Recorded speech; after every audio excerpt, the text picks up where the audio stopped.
bem-vindos ao programa Saber Direito. Meu nome é Adriana Goulart de Sena. Eu sou juíza titular da 35ª Vara do Trabalho de Belo Horizonte, no estado de Minas Gerais, e professora adjunta da Faculdade de Direito da Universidade Federal de Minas Gerais, tanto da graduação quanto da pós-graduação. Também ministro aulas na ENAMAT, do Tribunal Superior do Trabalho. Técnicas de Juízo de Conciliação é a disciplina que eu ministro nesta conceituada instituição de ensino. Bom, vamos começar hoje falando sobre direito processual do trabalho. E a aula de hoje é princípios. Eu gostaria de dizer aos telespectadores que há a possibilidade de participação através de um e-mail que é saberdireito@stf.jus.br. Bom, vamos começar a nossa conversa. Princípios são os mandamentos nucleares daquele ramo do direito. Os princípios, na realidade, são o alicerce, a base daquele ramo jurídico que se estuda.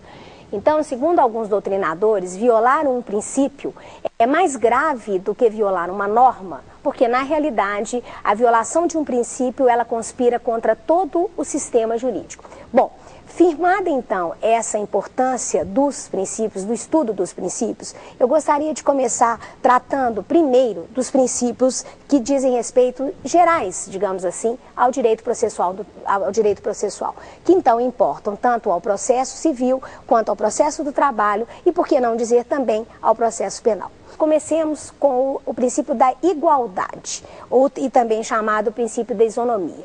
No início, o princípio da isonomia, o princípio da igualdade, ele era interpretado no seu sentido formal, ou seja, eu vou tratar todos da mesma forma. Hoje, na moderna concepção do princípio da igualdade, nós temos que o princípio da igualdade ele tem que ser muito mais interpretado da forma substancial, ou seja, se até for necessário, pela lei, tratar alguém desigual para que, no fundo, ele seja igual, isso será, então, o objeto, a indicação do princípio da isonomia e do princípio da igualdade. Então, um outro princípio extremamente importante é o chamado princípio do contraditório. Lembrando que nós estamos falando aqui dos princípios gerais do direito processual. O princípio do contraditório, a concepção moderna do princípio do contraditório é que ele é o dizer e o contradizer, mas na realidade, a participação da formação do provimento, ou seja, a parte quando ela está efetivamente com respeito ao princípio do contraditório, aquele processo em cujo o princípio do contraditório está sendo respeitado, ele na realidade é um processo em que a parte está podendo participar, ou seja, ela está podendo informar, podendo dizer e contradizer, mas com o sentido de participação na formação do provimento. São princípios constitucionais estes que eu estou tratando. Outro princípio importantíssimo é o princípio chamado da ampla defesa. Mas o princípio da ampla defesa não deve ser, compreendido tão somente como a defesa estrito sensu, que é aquele momento em que o réu, a parte que é chamada juízo, apresenta a sua peça, a sua contestação, seus argumentos contrapostos ao do autor. O princípio da ampla é possível desde que a parte tenha, então, tido esta oportunidade de participação e com o respeito à ampla defesa.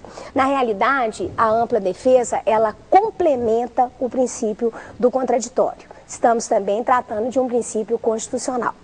Outro princípio importante é o princípio da imparcialidade do juiz. Vamos nos deter aqui com algumas considerações, porque muitas vezes a imparcialidade tem sido confundida com neutralidade.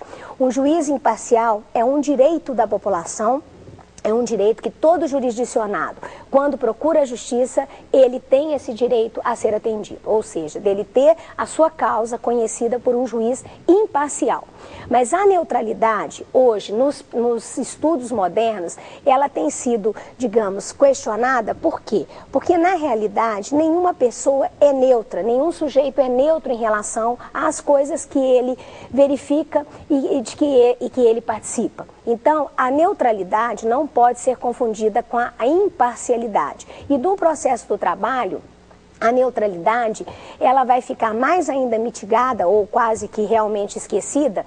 Por quê? Porque, na realidade, o juiz, o conflito que está na base do direito processual do trabalho, o conflito do magistrado do trabalho, que ele vai se ter como, vai ter que se ater, é um conflito que está na base da nossa sociedade, que de uma certa forma ele está inserido, que é o conflito capital e trabalho.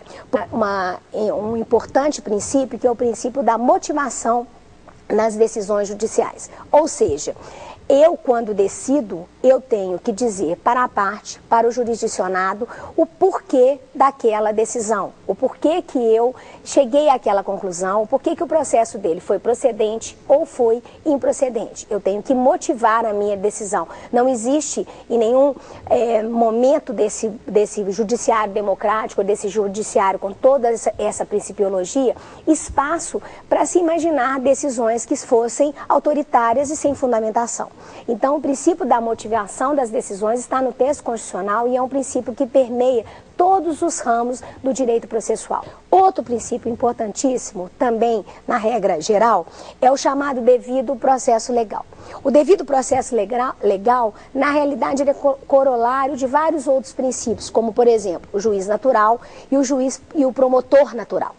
E por que eu estou dizendo isso? Eu estou dizendo isso porque, como eu disse que o jurisdicionado tem direito a um juiz imparcial, ele também terá, o juiz será um juiz natural, por quê? Porque ao distribuir uma ação, ao procurar o Poder Judiciário, não existe um juízo de exceção ou um juiz marcado para julgar determinados tipos de caso, para determinado tipo de parte. É isso que eu gostaria de dizer. Então, existem juízes que têm competência e que, pela distribuição, um deles será o competente para conhecer daquele conflito. Por quê? Porque o princípio do devido processo legal nos informa que existe um promotor que é natural e um juiz que é natural, que ele surge a partir da distribuição daquele processo. Ok? Também constitucional é um princípio importantíssimo, que é o chamado princípio do acesso à justiça. O princípio do acesso à justiça, ele tem sido estudado e cada vez mais tem sido estudado, e o Poder Judiciário tem feito uma revisitação, digamos assim, desse princípio em vários momentos. Então, o princípio do acesso à justiça poderia ser compreendido numa interpretação mais literal como o direito de peticionar. Ou seja, se o Poder Judiciário me garante o direito de protocolar uma ação, de ajuizar uma ação perante o Judiciário, o acesso à justiça está garantido. Bom, hoje nós sabemos, em estudos mais recentes, que não é apenas acesso à justiça, até porque o justiça ele é interpretado com letra maiúscula em todos os sentidos, é a parte, o jurisdicionado, ter direito a protocolar, sim, a sua petição, buscar o seu acesso à justiça através da petição inicial ou através da defesa, mas também através de ondas que são estudadas por autores, inclusive estrangeiros, que são as chamadas ondas de movimento de acesso à justiça, onde entram a representação dos pobres, ou seja, o judiciário também tem que garantir que aquela pessoa que não tem condição financeira de demandar, o judiciário tem que garantir esse acesso através de defensoria pública, através de serviços como existe na Justiça do Trabalho, do chamado ius postulandi, do chamado de serviço de atermação. Então, o Estado é obrigado a garantir para o jurisdicionado, dentro dessa perspectiva ampla de acesso à justiça, outras formas também de que ele atenda, ele acesse essa justiça. E também um debate interessantíssimo que tem sido agora feito, que é o debate a respeito do excesso de acesso. O que vale dizer? É uma questão tormentosa, controvertida, mas temos estudado também que para alguns setores, para alguns ramos ou alguns demandantes, o acesso ele é até exagerado. Ou seja, o Estado fez o acesso e essas pessoas, já que têm poder financeiro suficiente, utilizam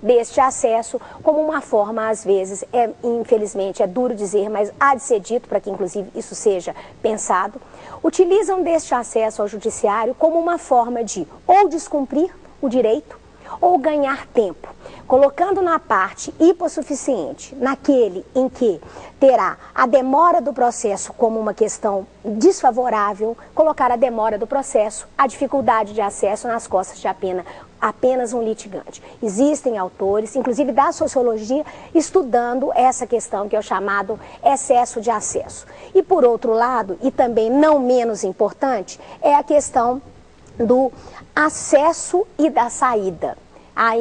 Existe também um doutrinador, que é o Naline, que ele estuda que não apenas deverá haver, o judiciário deverá garantir o acesso, e eu acho que o Conselho Nacional de Justiça, com o estabelecimento das suas metas, ele tem trazido esse debate internamente para o judiciário.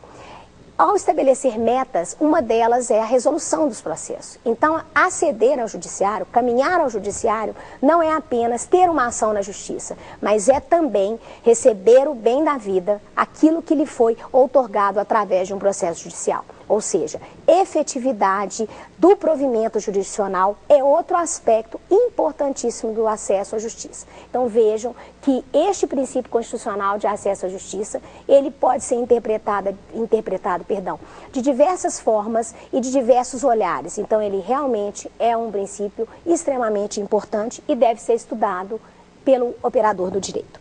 Outro princípio também que veio agora com uma recente alteração constitucional é o chamado princípio da razoabilidade da duração do processo. Então, alguns autores nem mais trazem a celeridade, porque a Constituição estabeleceu que as decisões devem ser dadas num prazo razoável. Então, por falar em meta, nós temos que lembrar que o CNJ tem, Conselho Nacional de Justiça, ele tem estabelecido metas para o Poder Judiciário e, de uma certa forma, nos tem dito, olha, um prazo razoável de duração para aquele processo, uma determinada fase, é X, são tantos anos. Deveríamos melhorar, sem dúvida nenhuma, mas já é um primeiro passo para sabermos qual que é essa duração razoável do processo. O processo tem que ter uma duração razoável. O jurisdicionado tem esse direito.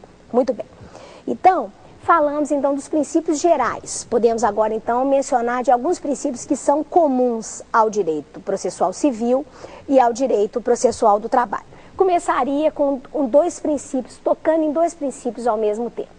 Existe então um princípio chamado dispositivo, também chamado de princípio da demanda, e o chamado princípio inquisitivo ou do impulso oficial.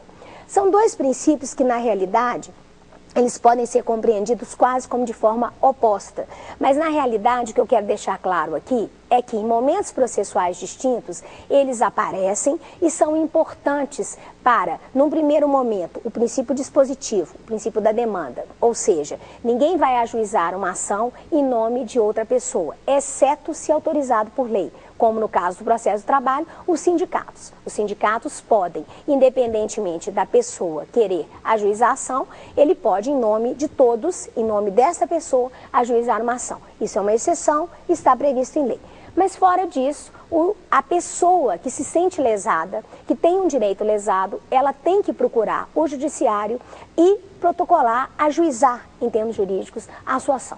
Muito bem, isso é o princípio do dispositivo, o princípio da demanda. O judiciário não corre e não vai atrás de quem quer que seja, determinando ou obrigando a pessoa a entrar na justiça. Posso até saber que existe um determinado descumprimento, eu na condição de juíza, mas não posso nem orientar e nem muito menos, até porque ficaria suspeita, e nem ajuizar a ação em nome dessa pessoa. Essa pessoa que tem que, se sentindo-se lesada, querendo a reparação, procurar o Poder Judiciário. Então, isso é o princípio da demanda, o chamado princípio dispositivo.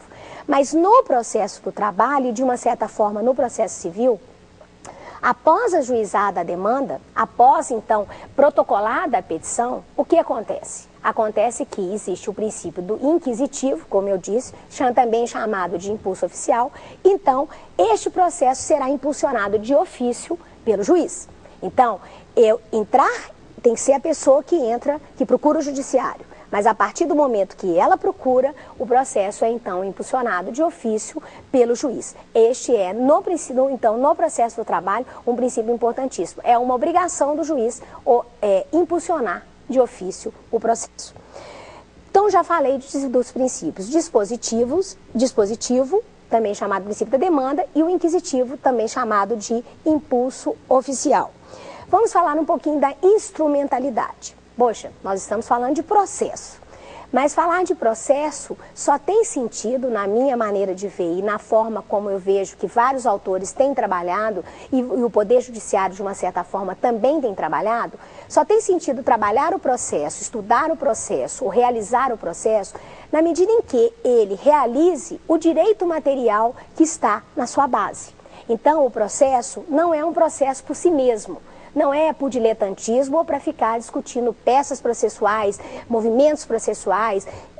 Existe isso dentro da estrutura. Mas esse processo ele tem que ser um instrumento de realização de justiça. Ele tem que ser um instrumento de realização do direito material que está na sua base. Ainda mais o processo do trabalho, como eu torno a repetir, é um processo que tem na base o direito material do trabalho, um princípio em que está na sua base, né, um direito material em que está na sua base o conflito capital e trabalho, e é um conflito muito tenso, é um conflito que está na base da nossa sociedade. Um processo que não cumprisse a sua obrigação de ser instrumento de realização desse direito material seria, com certeza, um processo fadado a ser desconstituído e a ser quase que desconsiderado, porque o direito material tem que ser realizado. Então, instrumentalidade, sim, o processo é um instrumento de realização do direito material.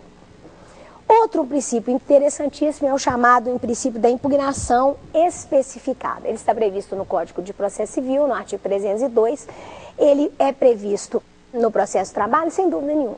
A parte constituída por advogado ou até o ius postulandi, aquele em que não é acompanhado do advogado, ele tem que se manifestar contrário, por exemplo, à veracidade de um documento ou alguma afirmativa que exista na defesa em relação ao que tem acontecido.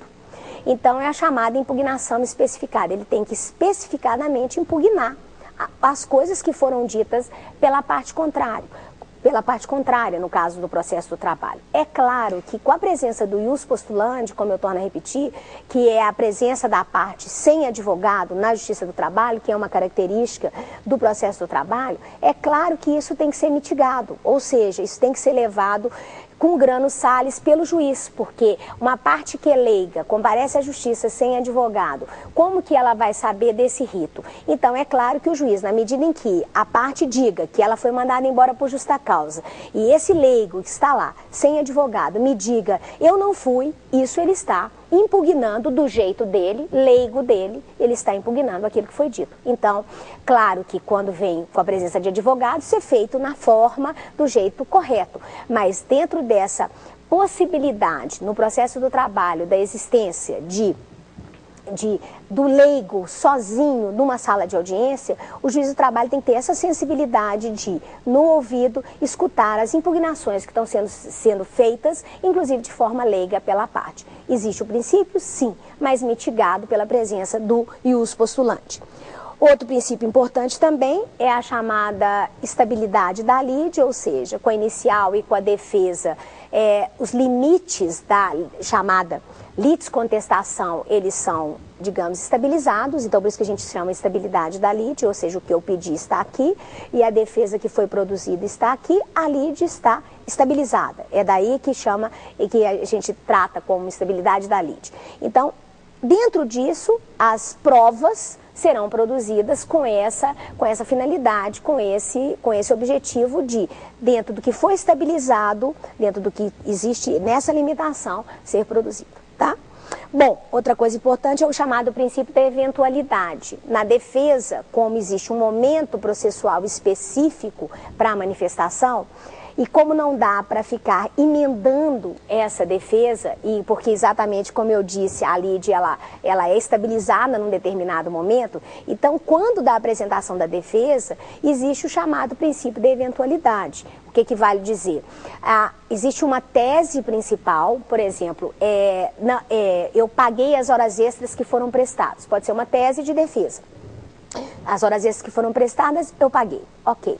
Mas se aí entra o princípio da eventualidade. Mas se porventura alguma não tiver sido paga, tiver ficado sem a devida contraprestação, então deverá ser observado o adicional legal ao invés do adicional da convenção coletiva, ou seja, neste princípio da eventualidade, o procurador, aquela pessoa que está fazendo a defesa, ele vai dizer de uma forma o seguinte: eu vou tentar, ainda que eu seja condenado, na eventualidade que a condenação ela seja de uma forma melhor para mim, ou vou, no mínimo, discutir questões que estão na base daquela condenação. Divisor, o adicional de horas extras que vai ser aplicado, a forma como vai ser apurada, porque às vezes os cartões de pontos são apurados de forma distinta, ou seja, na eventualidade de uma condenação, então vamos discutir isso, isso e isso. A tese principal é o pagamento total das horas extras, mas na eventualidade, então o princípio da eventualidade ele tem que ser sim respeitado, ele tem que ser observado sob pena de, caso não seja levado a efeito, ele fica então sem qualquer tipo de segundas argumentações e o juiz condene na forma como foi feita, como foi pedido na petição inicial. Então é importante a observação do princípio da eventualidade na defesa. Muito bem. Falando então da preclusão, a preclusão é um princípio comum aos dois ramos do direito processual, civil e trabalhista, e no processo do trabalho, já que existe uma oralidade muito grande, que é outro princípio, o princípio da oralidade, a preclusão, ela ocorre, às vezes, com uma fala em audiência, com uma não manifestação em audiência, porque tudo é concentrado, tudo ocorre oralmente, na grande maioria das vezes, ocorre dentro de sala de audiência. Então, o princípio da preclusão, que é você não poder mais fazer um ato, ou você já ter realizado e não poder mais, entre aspas, acrescê-lo, consertá-lo, é um princípio que ele pode ocorrer tanto porque você ajuizou ou protocolou uma determinada petição e depois você lembrou que tinha mais alguma coisa, e aí a preclusão nesse caso ela é consumativa, quando também você deixa de produzir aquela petição no tempo que o juiz determinou, ou como eu disse, no caso de uma sala de audiência, se o advogado não se manifestar imediatamente após aquela, por exemplo, indeferimento de uma prova, no caso de uma audiência trabalhista, se ele for deixar para se manifestar sobre isso no final da audiência, já ocorreu a preclusão. Então a preclusão ocorre, ela marca de forma marca de forma irreversível aquela perda da faculdade ou a realização daquela faculdade processual, daquele ato processual de uma forma inequívoca. Bom, outro princípio é o chamado princípio envolvidas. Então, por exemplo, no processo do trabalho, como muita coisa acontece dentro da audiência, então a parte tem que trazer as provas são ouvidas em audiência, o juiz tenta a conciliação, colhe defesa, quer dizer, tudo dentro de um único ato da audiência. Então, isso é uma forma, é um exemplo de economia processual. Existe um outro princípio, que é o princípio da perpetuatio jurisdictionis, que está previsto no artigo 87 do Código de Processo Civil, que também se aplica ao processo de trabalho. Esse artigo 87, se houver uma alteração, uma extinção do órgão jurisdicional, se ele deixar de existir, então algum outro vai assumir aquela competência material, ou se não, ou se houver constitucionalmente, por exemplo, uma alteração da competência para outro órgão jurisdicional. E foi, por exemplo, o que aconteceu recentemente, porque para nós do direito, as últimas alterações da emenda constitucional, por emendas constitucionais, a gente sempre considera que são recentes, mas não é tão recente assim, porque ela aconteceu no final de 2004. Então, a emenda constitucional 45 de 2004, ela alterou a competência da Justiça do Trabalho, trouxe para a Justiça do Trabalho várias novas matérias, e essas novas matérias vieram para nós, à exceção do acidente do trabalho, e depois na aula respectiva eu vou comentar sobre isso, à exceção do acidente do trabalho, as outras competências que vieram para nós, elas vieram integrais. Por quê? Porque como a competência passou para a Justiça do Trabalho, todos os processos, então, por exemplo, da Justiça Federal, que diziam respeito a executivos fiscais, eles foram, então, para a Justiça do Trabalho, em qualquer fase. Por quê? Porque a Justiça Federal perdeu a competência para manifestar-se sobre executivos fiscais trabalhistas. Então, o que a Justiça Federal fez? Nos entregou todos os processos em todas as fases judiciais. Perpetuatio jurisdictionis é o nome do princípio, ok? Bom, outro princípio importante também é o chamado princípio do ônus da prova. O princípio do ônus da prova é um princípio que também será tratado quando nós falarmos da matéria prova, E ele, na realidade, ele é muito interessante no processo do trabalho. Ele existe no processo civil, existe no processo do trabalho, porque o artigo 818 da CLT, ele diz que incumbe a parte que alegar o dever de provar, mais ou menos com esses dizeres, digamos assim. Então, eu alego, eu provo. Então, essa divisão que existe no artigo 333 do Código de Processo Civil, ela é um pouco, digamos, imiscuída, misturada, vamos falar assim, no processo do trabalho, porque o artigo 818 diz que quem alegar tem que provar. Mas, de qualquer forma, isso é ônus da prova. Eu alego, eu tenho que provar. Ainda que eu respeite o artigo 333 do Código de Processo Civil, se o fato for extintivo, modificativo do direito, quem deverá provar é o réu, e que se for constitutivo, deverá ser o autor. Então, isso é ônus da prova. A oralidade é outro princípio. A oralidade no processo do trabalho, ela digamos assim, incomensuravelmente aplicada. Quase tudo acontece em sala de audiência. A CLT trata que a defesa deverá ser oral, as razões finais são orais, a colheita da testemunha, dos depoimentos testemunhais são orais. Então, o tempo todo você vai trabalhar com a oralidade, com isso, automaticamente com outro princípio, que é o princípio da mediação. O princípio da presença do juiz mediando aquele ato e aquela condução processual. Então, a oralidade é um princípio importante, tanto do processo civil do processo de trabalho. No caso do processo de trabalho, então, é importantíssima a oralidade.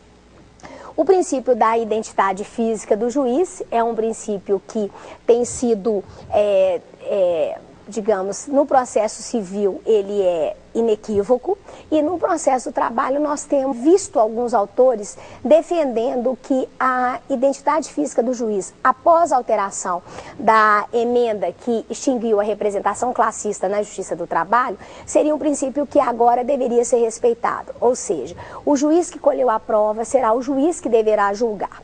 Isso já foi objeto, inclusive, de algumas decisões, e principalmente do Tribunal Superior do Trabalho, e o Tribunal Superior do Trabalho teve a oportunidade de dizer da seguinte forma: continua não se aplicando ao processo do trabalho o princípio da identidade física do juiz.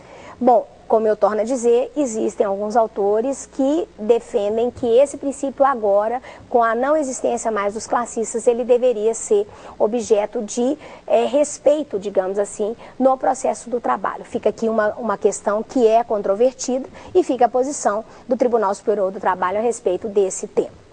Bom, isso já dá para imaginar que ocorra. Por quê? Porque se tudo acontece em audiência, de forma oral, nós estamos, se os atos têm que ser feitos com economia, quanto mais concentrados eles forem, quanto mais num determinado momento único ele for, melhor. Então, é muito comum numa ata de audiência, os advogados, as pessoas que já acorreram à Justiça do Trabalho ou que advogam na Justiça do Trabalho, sabem que o que eu vou dizer aqui é uma coisa recorrente. Na ata em que se colhe a defesa, caso não haja conciliação, é muito comum o juiz, ao designar já a perícia, ele já colocar o prazo, ele já abriu vista para as partes, ele já colocar o prazo do perito, tudo numa única sentada, tudo concentrado, para que haja uma maior efetividade, uma economia, né, como nós já dissemos no momento anterior, para que então, com essa concentração, gere uma economia dos atos processuais. Então, o princípio da concentração dos atos, ele gera a economia processual. E também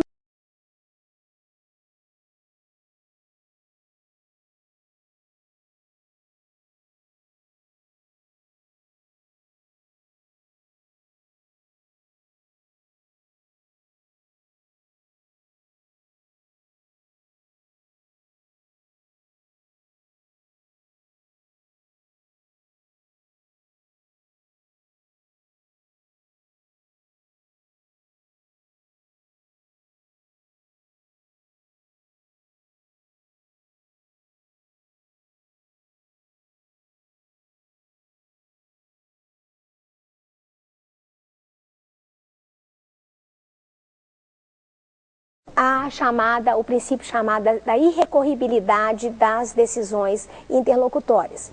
Esse princípio é um princípio que diz respeito aos dois processos. Nós estamos falando aqui dos princípios que dizem respeito ao processo civil e ao processo do trabalho.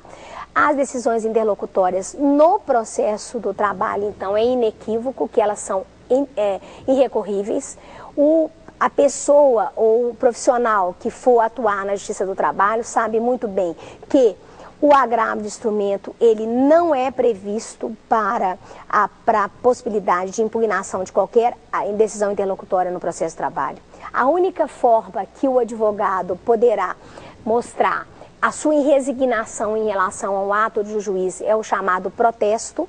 E o protesto, ele é um costume processual, porque se vocês me perguntarem aonde que está previsto o processo na CLT, eu vou dizer para vocês, não há uma previsão específica, mas se vocês pegarem a jurisprudência, vocês verão que a jurisprudência trabalha a figura do costume chamado protesto, porque como não existe um recurso específico, não existe um agravo de instrumento, não existe um agravo retido, nada que consiga demonstrar a resignação da parte com aquela decisão interlocutória. Então, como ela não é recorrível de imediato, ela não pode ser recorrida de imediato, uma forma a parte terá que mostrar que ela se resignou com aquele ato, sob pena de ocorrer a chamada preclusão. Então, no processo do trabalho, já que não é recorrível a decisão interlocutória, o profissional deverá, então, dizer do seu protesto em relação àquele ato do juiz que é realizado, para que, então, na eventualidade de vir a ser configurado, sim, um prejuízo processual, ele, em sede de recurso, renovar aquela marcação que ele fez através do protesto, da sua resignação, daquela irregularidade que ele entendia existente naquele momento processual. Então, talvez para tentar ficar um pouquinho mais claro, deixa eu tentar dar um exemplo. Se, num momento de audiência, o juiz, porventura, impedir a realização de uma prova, o que o advogado tem que fazer? Ele tem que realizar o protesto. Excelência, eu gostaria de constar o protesto, porque, constando este protesto, ele fará com que fique ali marcado para o tribunal e para os atos, para quem seguir no processo, que ele não concordou com aquele indeferimento daquela prova. Porque se ele não protestar, se ele não marcar de alguma forma que houve a sua resignação em relação àquele ato, o que vai acontecer? Vão dizer que houve preclusão, que ele não se resignou e que houve a preclusão em relação àquela nulidade, ok? Então o protesto, ele é extremamente importante dentro da sistemática. Mas para não dizer que não existe nenhum lugar que está previsto o protesto, existe sim. Ele é, na realidade, um protesto que é previsto no Código de Processo Civil, que é o artigo 867 do Código de Processo Civil, que prevê a figura do protesto extrajudicial, do protesto judicial, e que ele foi ajeitado, digamos assim, ele foi arrumado para entrar dentro da seara do processo do trabalho, ok? Então, o protesto, ele tem sim um fundamento legal, ele é um costume no processo de trabalho, mas ele tem um fundamento legal no Código de Processo Civil. Vocês verificam que nós falamos aqui de preclusão, falamos de recorribilidade das decisões interlocutórias, tudo dentro de um único princípio. Agora, eu gostaria de fazer uma ressalva. Em relação à irrecorribilidade das decisões interlocutórias, o Tribunal Superior do Trabalho alterou recentemente uma das suas súmulas, dizendo o seguinte, que no caso do juiz acolher uma exceção de incompetência territorial, e essa exceção de incompetência territorial fizer com que o processo seja encaminhado para um tribunal diferente daquele que a parte ajuizou a sua demanda, neste caso específico, apesar de haver a previsão de que não haveria nenhum recurso de decisão interlocutória, neste caso específico, quando então o juiz declina da sua competência para um juiz de outro tribunal, então na realidade ele sai, vamos supor, de Minas Gerais e eu declino para Campinas, por exemplo, para a 15ª região. Nesta hipótese, o Tribunal Superior do Trabalho tem entendido quando o juiz acolhe, quando ele dá procedência à exceção de incompetência em razão do lugar, ele então tem entendido que a parte irresignada pode recorrer imediatamente. Qual é o fundamento? O fundamento é daquele princípio que eu disse para vocês, do acesso à justiça.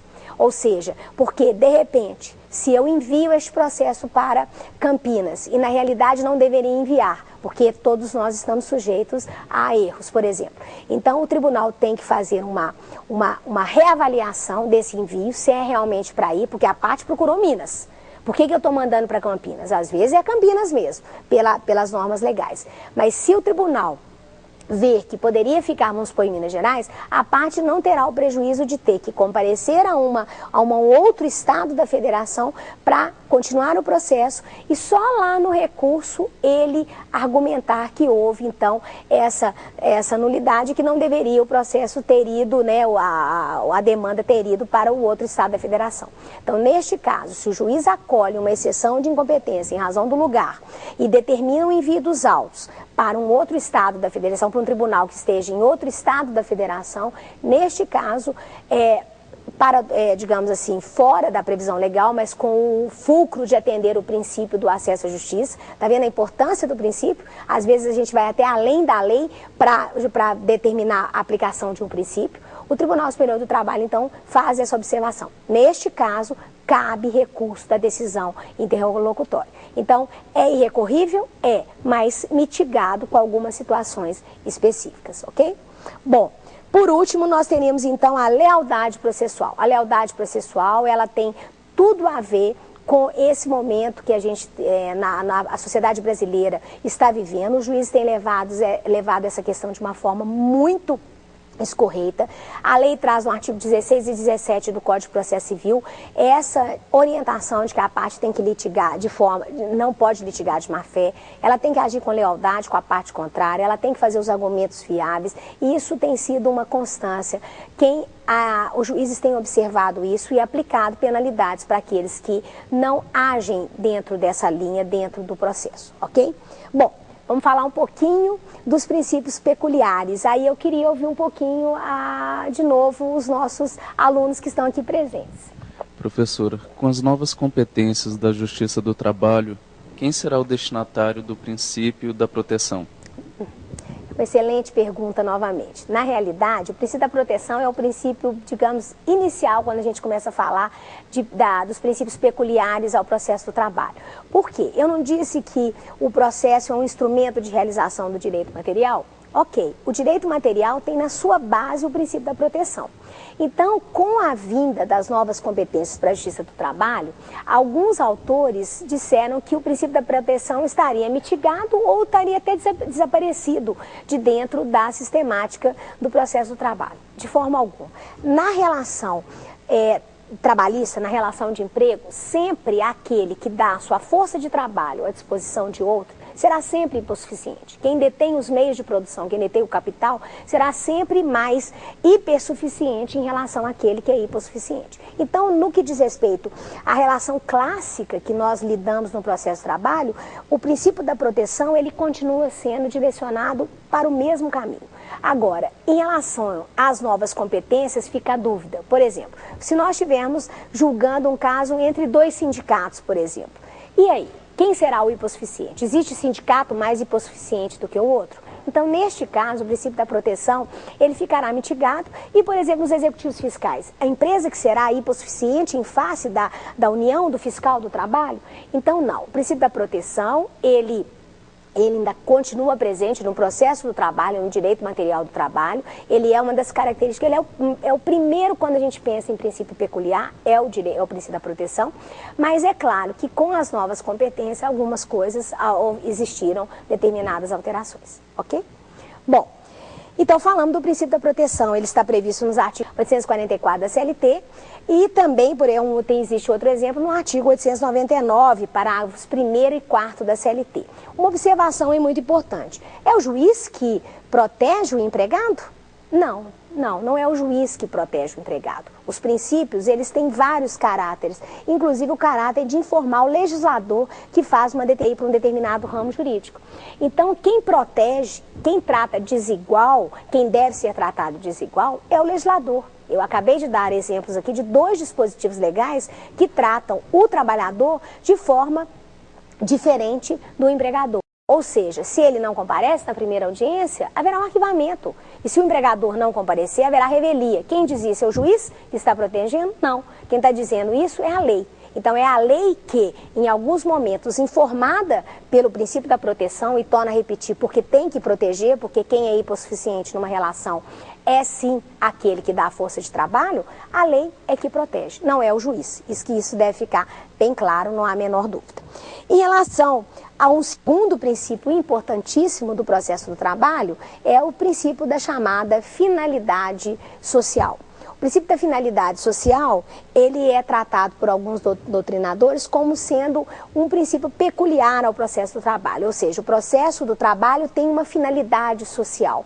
Eu vou mais além, porque eu acho que hoje o processo civil e outros ramos, o direito ambiental, outros ramos, na realidade, eles trazem também finalidade social. Então, se lá no início, quando o direito do trabalho, o processo do trabalho surge, esse processo tinha uma finalidade social, porque a relação, ela era sociologicamente falando, importantíssima para a sociedade daquele determinado momento histórico, hoje também nós temos outras relações que são também importantíssimas. Quem vai poder negar que o direito do consumidor não seja importante socialmente e que o processo que tem a sua base não tenha também uma finalidade social.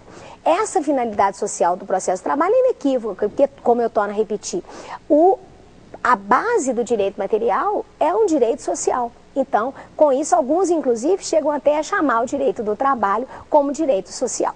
Ok? Bom, vamos falar, então, da busca da verdade real, que é também um outro princípio específico, né, do processo do trabalho. O juiz do trabalho tem um dispositivo na CLT, que é o artigo 765. Eu gostaria de ler para que fique muito claro o que eu vou dizer aqui. Diz o artigo 765 da CLT. Os juízes e tribunais do trabalho terão ampla liberdade na direção do processo e velarão pelo andamento rápido das causas. Aqui é que nos importa. Podendo determinar qualquer diligência necessária ao esclarecimento dessas. Este é o princípio da busca da verdade real transferido no texto legal. Ou seja, a CLT autoriza o juiz do trabalho que, na busca da verdade real, ele poderá determinar toda e qualquer diligência, claro, velando pelo andamento rápido das causas, toda e qualquer diligência necessária ao esclarecimento da causa. O que é esclarecimento? Esclarecimento é busca da verdade real, é saber o que efetivamente aconteceu, é descobrir o que aconteceu naquela relação mesmo. Não é ficar satisfeito com provas que as partes trazem ou com ausência de prova. Porque quando a gente falar de prova, nós vamos ver que nem sempre o empregado vai ter condição de fazer algumas provas. Nem sempre ele terá aptidão para realizar algumas provas. Então, o juiz pode, sabendo que existe digamos, uma presunção de que aquilo possa ter ocorrido, ele pode determinar que cartões de pontos sejam anexados, ele pode determinar que uma perícia seja realizada. Ele tem esta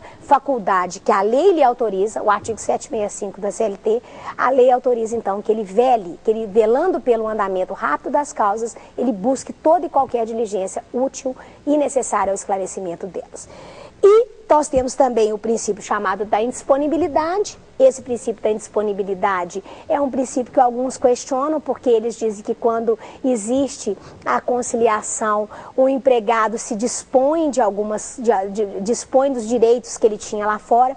Quando ele é transmudado para o processo e ele não consegue provar, então a indisponibilidade da relação de direito material, ela é um pouco mitigada no processo, mas não há dúvida.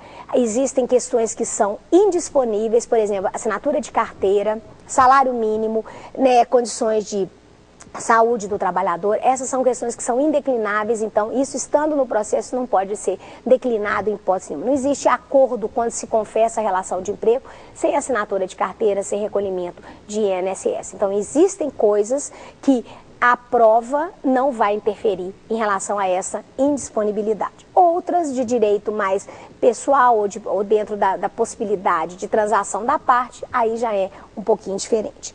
Outro também importantíssimo, mas eu queria chamar uma pergunta da comunidade em geral para a gente tocar nesse assunto. Então vamos ouvir uma outra pergunta aqui. Meu nome é Francisco e eu gostaria de saber qual a importância da conciliação na Justiça do Trabalho.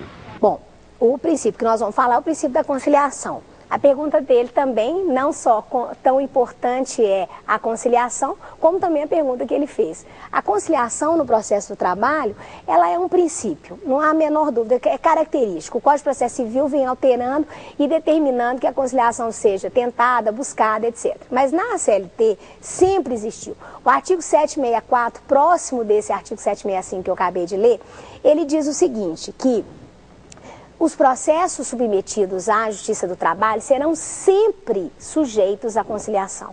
Existem momentos específicos que o juiz tem que tentar a conciliação. O juiz, quando abre a audiência, ele tem que tentar a conciliação. Antes dele ir para o julgamento, ele tem que tentar a conciliação. E como diz o artigo 764, em qualquer momento a conciliação pode ocorrer. Na fase de instrução, na fase de execução, em qualquer momento no Tribunal Superior do Trabalho. Então a conciliação é extremamente importante no processo do trabalho. E o que é mais importante da gente dizer em relação à conciliação? A conciliação, ela é uma forma de composição de conflitos, ela é conduzida, ela é feita pelas partes. Então, se essa conciliação ela for bem conduzida, é uma possibilidade de quê? De engrandecimento, de empoderamento dessa parte perante a outra, ou seja, ela pode achar uma solução, claro, gente, sempre dentro da lei, em que lhe atenda e que às vezes o juiz não tinha nem pensado que aquilo seria uma boa solução. E outro detalhe, a conciliação é estudada também, inclusive no ordenamento italiano, como sendo uma das formas de você resgatar as chamadas pequenas causas. Porque ninguém vai tocar num processo, contratar advogado, trazer testemunhas, etc, etc, por coisas pequenas. Então, quando ele entra à justiça, e ali o espaço do sumaríssimo é muito interessante, ele tenta a conciliação. E se ela dá, o que acontece? Se ela acontece, ele já vai para casa com aquilo resolvido, ela não ficou fora do judiciário sem solução e as partes saíram ali da audiência com tudo resolvido. Então a conciliação é importante, ela é uma das formas mais características de solução de conflitos da Justiça do Trabalho. E por último, nós vamos falar então do último princípio peculiar ao processo do trabalho, que é o chamado princípio da normatização coletiva. É uma característica também do processo do trabalho a possibilidade de criação de normas através do chamado dissídio coletivo. Tá? Então, o dissídio coletivo, ele hoje com a alteração da emenda constitucional precisa do comum acordo, mas caso as partes coletivas, os sindicatos, as federações, elas concordem que isso seja julgado pelo Tribunal Regional do Trabalho ou pelo Tribunal Superior do Trabalho, dependendo da competência funcional, neste caso, o que vai acontecer? O tribunal normatizará, criará normas para aquela categoria. Então, isso é um princípio, é uma situação que acontece no processo do trabalho e é um princípio, sem dúvida alguma, peculiar ao processo do trabalho. Ok? Bom, nós falamos aqui então dos princípios, né, agora peculiares ao processo do trabalho, e eu queria informar para vocês o seguinte, que hoje uma das ferramentas muito importantes de pesquisa e de esclarecimento, de atualidade para o operador do direito, são os sites dos tribunais, por exemplo, e das escolas de magistratura. Então, uma das formas interessantes hoje, imprescindíveis para o operador do direito e até para a comunidade em geral, é a ferramenta denominada internet, ou seja, a pesquisa em sites, e aí podem ser sites dos tribunais regionais, dos tribunais superiores e até das escolas de magistratura, a respeito dos temas que estão sendo tratados nos respectivos tribunais.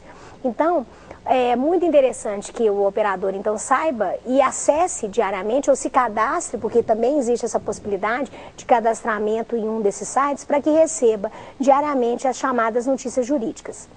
Então, nós podemos verificar, por exemplo, na página do Tribunal Regional do Trabalho da Terceira Região, ela está aparecendo aí no vídeo de vocês, www.trt3.gov.br, vocês serão redirecionados por uma alteração depois que teve para o jus.br. Vocês estão vendo lá a página ela abre com lá em cima, ó, em dia, vocês vão clicar lá em cima do notícias e aparecerão notícias tanto do tribunal como também as chamadas notícias jurídicas. Vocês vão ver um símbolozinho lá, um NJ. As notícias jurídicas são as notícias que são do tribunal a respeito, que foram, digamos assim, decisões que foram feitas pelo tribunal naquela semana anteriores, de todos os juízes, de todas as turmas, sobre temas que são interessantes para a ciência da comunidade em geral. Ou seja, como o tribunal pensa um determinado assunto para que a pessoa se oriente, o operador do direito se oriente, o leigo se oriente, o empregador se oriente. Então, se ele tiver como conduta acessar para fazer essa verificação, ele terá uma atualização diária do que está acontecendo, do que está sendo tratado no Tribunal Regional do Trabalho, tá? Uma outra forma também, uma outra página importantíssima de ser visitada é a página dos tribunais superiores, do Supremo Tribunal Federal e também, no caso específico do direito material do trabalho, do processo de trabalho, o Tribunal Superior do Trabalho, que a gente também vai aparecer na tela aí para vocês o site, né, www.tst.gov.br, e que na realidade também vocês serão redirecionados a tst.jus.br, que foi alterado esse site. E lá também na página do TST, vocês verão notícias, cada sessão ou cada turma do TST produz as suas notícias, então também é uma forma interessantíssima de atualização, saber como o TST está pensando, o que está sendo discutido, porque no caso específico do Tribunal Superior do Trabalho, como as questões são para o Brasil inteiro, então, por exemplo, quando a SBDI ela vai mencionar, ela vai, digamos, decidir alguma matéria importante para o Brasil inteiro, então há uma chamada anterior dizendo que no dia tal a sessão vai se pronunciar sobre uma determinada matéria. Então é interessante o acompanhamento, porque pode ser assistido pela TV Justiça, pode verificar através do site o que foi a decisão em relação àquele determinado tema. Então, às vezes, cancelamento de súmula ou questões que são, que se repetem no Brasil inteiro. Algumas questões são regionais, mas existem muitas questões que são questões que dizem respeito ao Brasil inteiro. Então, eu sou cadastrada e recebo essas notícias todos os dias e oriento aos meus alunos, as pessoas que me procuram, que façam esse cadastramento, porque os tribunais todos têm, não apenas o TRT da Terceira Região, eu dei o exemplo do TRT da Terceira Região, porque é o TRT que eu trabalho, mas todos os tribunais hoje, na sua grande maioria, fazem esse sistema de clipping, né, em que a pessoa recebe todas as notícias de decisões que são decisões importantes, temas que dizem respeito àquela região ou aquele conjunto ali de jurisdicionados, ok? Bom, nós então hoje, a nossa aula, ela foi uma aula sobre princípios, né, do direito processual do trabalho. Nós buscamos, então, tratar aqui, primeiramente, da importância dos princípios, aliás, o que são princípios, a importância de se estudar princípio. Falamos claramente que hoje violar um princípio dentro do constitucionalismo moderno, dentro do direito moderno, é mais grave do que violar uma norma, porque você está conspirando contra todo o sistema jurídico. Tratamos desse tema. Os princípios têm funções importantes de orientar o aplicador do direito, o intérprete e também aquele que vai produzir legislação, tá certo? Então, um princípio de um determinado ramo do direito, ele tem uma função importantíssima. Então, daí a importância de se estudar princípios. Falamos dos princípios gerais processuais, elencamos vários princípios que ocorrem em todos os ramos do processo. Em seguida, tratamos dos princípios que têm ponto de contato entre o processo civil e o processo do trabalho. São princípios que, na sua grande maioria das vezes, eles estão previstos no texto constitucional. E, por último, tratamos dos princípios que a gente tem denominado de peculiares ao processo do trabalho, né? Falamos do princípio da proteção, falamos do princípio da finalidade social, Falamos também do princípio da normatização coletiva, falamos da conciliação, com a pergunta que veio da população, porque a população sabe, quando ela procura a Justiça do Trabalho, que a tentativa de conciliação, ela acontece. A Justiça do Trabalho é uma justiça que, da sua base, da sua história, ela sempre conciliou, como eu disse na aula. Esse artigo 764 da CLT, ele orienta o juiz do trabalho a sempre tentar a conciliação, porque a conciliação, ela tem um escopo de pacificação, né? Os movimentos de conciliação, que são as semanas de conciliação que acontecem no judiciário, elas hoje já estão, quase todo cidadão já conhece a semana de conciliação e sabe da importância da conciliação. E a Justiça do Trabalho foi sempre uma justiça que conciliou. Então a conciliação é um princípio peculiar, né? É um princípio da sua base, de sua existência, e hoje tem sido respeitado também, tem sido alcançado também pelos outros ramos do direito. E também falamos também da busca da verdade real, que é um princípio que está previsto no processo do trabalho e que também tem em outros ramos, não é só uma característica do processo do trabalho, mas ele tem uma coloração mais forte no processo do trabalho, porque essa busca da verdade real, ela está no texto da CLT, né? O juiz pode determinar qualquer coisa, qualquer ato ou diligência útil ou necessária ao esclarecimento da causa. Estamos chegando então ao final da aula. Quem tiver alguma dúvida, quiser fazer algum questionamento, o e-mail é saberdireito@stf.jus.br, e quem quiser rever ou assistir a aula, ele pode acessar o site da TV Justiça, www.tvjustiça.jus.br, e fazer um download da aula. Bom, eu gostaria de convidá-los para a próxima aula, que será sobre competência da Justiça do Trabalho, e agradecer a participação.